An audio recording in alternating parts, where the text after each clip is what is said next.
বন্ধুরা নমস্কার। বিষয় মাতার সেবায় এক পুত্রের কথা। বন্ধুরা, আমি কোনো রকম ভূমিকার আশ্রয় না নিয়ে এই বিষয়টি আপনাদের সঙ্গে শেয়ার করছি। বন্ধুরা, ভদ্রলোকের মা দীর্ঘদিন দুরারোগ্য ব্যাধিতে বিছানায় শয্যাশায়ী ছিলেন। বেরসর হয়ে গিয়েছিল। বিছানাতেই খাওয়া দাওয়া, বাহ্যি প্রস্রাব সব কিছু। আর এই সন্তান ছিলেন এক সুপ্রতিষ্ঠিত ব্যবসায়ী, কিন্তু মাকে সে দিন রাত সেবা করত, ওই গুরুত্বপূর্ণ দায়িত্ব সামলিয়েও। কোনো ত্রুটি বিচ্যুতি ছিল না তাতে।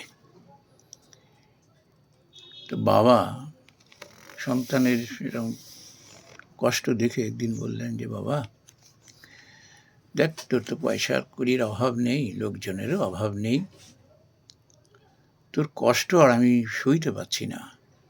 মার প্রতি কীভাবে অর্থ খরচ করছিস, শুধু নয় নিজের জান লাগিয়ে দিচ্ছিস। তুই এবার মাকে হসপিটালে ভর্তি করিয়ে দে। তাতে হবে কি, ওখানে সেবাটা তোর থেকে কোনো অংশে কম হবে না। ওরা দেখবি তোর মাকে ঠিক যত্ন করে রাখবে, কোনো কষ্ট হবে না, অভাব হবে না, তুই তাদের উপর নির্ভর করতে পারিস। সন্তান এই কথা শোনার পরে বাবাকে জানালো, বাবা আমার কষ্ট দেখে তুমি মনের বেদনায় এটি বলেছ, আমি বুঝতে পারি, কিন্তু বাবা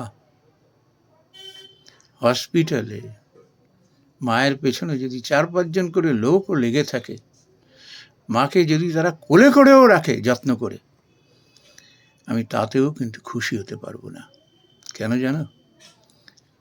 যখন ভাবি এই মা আমার জন্য 10 মাস 10 দিন গর্ভযাতনা সয়েছেন, তিল তিল করে গড়ে তুলেছেন আমাকে,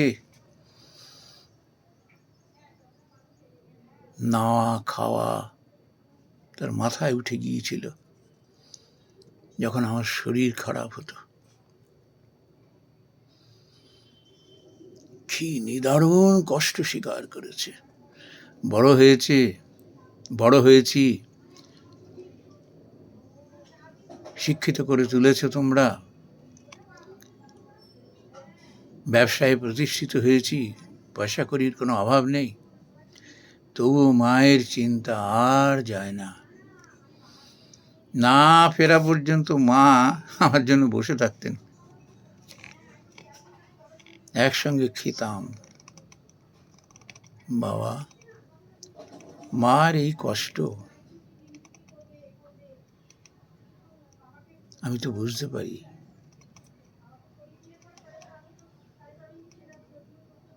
আমি সেই তুলনায় কি করছি? কিছুই না।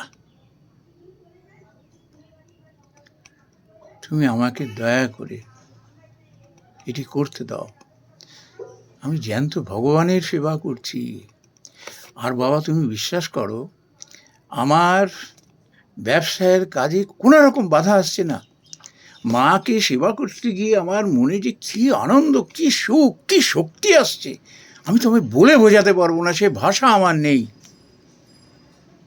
আমার কোনো বাধা হচ্ছে না, ব্যবসায় উত্তরোত্তর আমার শ্রীবৃদ্ধি হচ্ছে, আমার কোথায় অসুবিধা? তুমি আমাকে সেবা করতে দাও, মায়ের সেবা করতে দাও। মা সারা জীবন ধরে এত কষ্ট করেছেন, আর আমি সামান্য এইটুকু করতে পারবো না? বাবা এই জবাব শুনে আর কিচ্ছু বলতে পারেননি। অঝরে নীরবে শুধু কেঁদেছিলেন। বন্ধুরা, একে সন্তান বলে। নমস্কার বন্ধুরা।